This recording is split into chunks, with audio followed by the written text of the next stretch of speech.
Hello दोस्तों, स्वागत है आप सबका एक बार फिर आपके अपने यूट्यूब चैनल ई टीचर में। दोस्तों लेकर आए हैं ज़रूरी जानकारी सभी कर्मचारियों के लिए इस वीडियो में।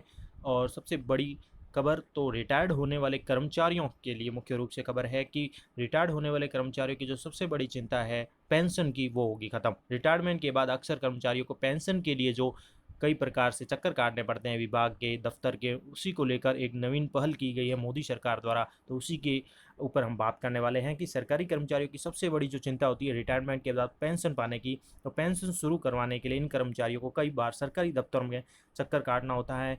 और मोदी सरकार ने इसी को ध्यान में रखते हुए कोरोना वायरस महामारी के दौरान रिटायर्ड हो रहे कर्मचारियों के लिए एक अलग और शानदार पहल की है, जिसमें अब क्या होगा कि केंद्रीय कर्मचारियों को रिटायरमेंट के बाद बिना किसी भागदौड़ किए पेंशन मिलना शुरू हो जाएगी।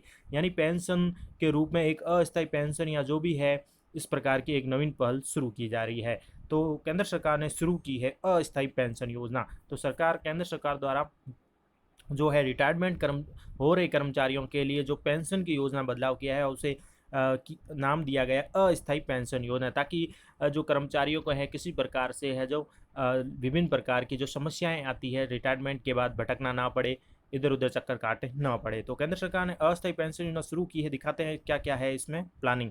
तो केंद्रीय मंत्री जितेंद्र सिंह ने सोमवार को कोविड-19 महामारी के दौरान रिटायर्ड होने वाले कर्मचारी यानी केंद्र सरकार के कर्मचारियों को नियमित पेंशन भुगतान के आदेश जारी होने और अन्य औपचारिकताएं पूरी होने तक अस्थायी पेंशन राशि मिलने को लेकर बात कही है। यानी अस्थायी पेंशन एक बार जैसे ही रिटायर्ड होगा कर्मचारी, उसकी शुरू कर दी जाएगी।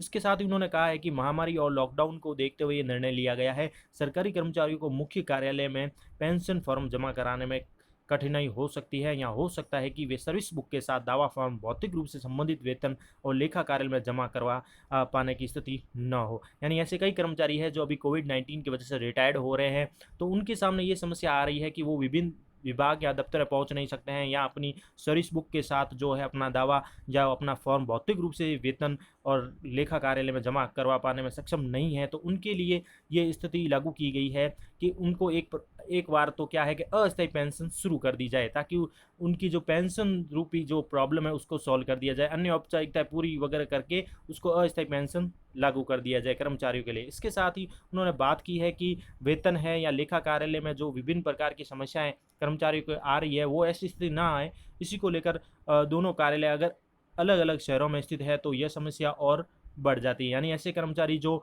अपने जैसे भी रिटायरमेंट होते हैं, रिटायरमेंट के बाद उनको अपने जो भी संबंधित विभाग है कार्यालय में जमा कराना पड़ता है, अपना फॉर्म है, अपनी सर्विस बुक है, या पेंशन शुरू कराने के लिए, और अलग अलग शहरों में अगर उनके कार्यालय होते हैं और ज़्यादा समस्या बढ़ जाती है। तो इसी को लेकर कार्मिक जन शिकायत और पेंशन मामलों के मंत्री जो सिंह है यानी जितेंद्र सिंह, उन्होंने कहा है कि यह केंद्रीय सशस्त्र पुलिस बलों के लिए उपयुक्त है, जो निरंतर एक शहर से दूसरे शहर जाते हैं और जिनके मुख्य कार्यालय वेतन और लेखा कार्यालय वाले स्थान से दूसरे शहरों में होते हैं। उन्होंने कहा कि मोदी सरकार ने इस प्रकार के मामलों में पेंशन और पेंशनभोगी कल्याण विभाग को नया रूप दिया है, और उसे इस रूप से तैयार किया गया है जिससे वह संबंधित कर्मचारी को बिना किसी विलंब के रिटायरमेंट के दिन से ही पीपीओ दे सके। यानी रिटायरमेंट के दिन ही कर्मचारी को बिना किसी विलंब के जो है पीपीओ मिलेगा, और यानी उनकी अस्थायी पेंशन योजना शुरू की जाएगी, ताकि जो लॉकडाउन की अवधि में है रिटायर्ड हो रहे कर्मचारियों को इससे फ़ायदा मिलेगा। तो मोदी सरकार ने ये बड़ी चिंता दूर की है सभी कर्मचारियों के लिए कि रिटायर्ड होने वाले कर्मचारियों को अब जो है सीधे ही पेंशन, जो अस्थायी पेंशन है, शुरू कर दी जाएगी। तो ये दोस्तों जानकारी थी इस वीडियो में सभी कर्मचारियों के लिए जो चेंजेस किया गया है, कर्मचारियों के लिए बदलाव किया गया है। Thank you for watching our channel E teacher.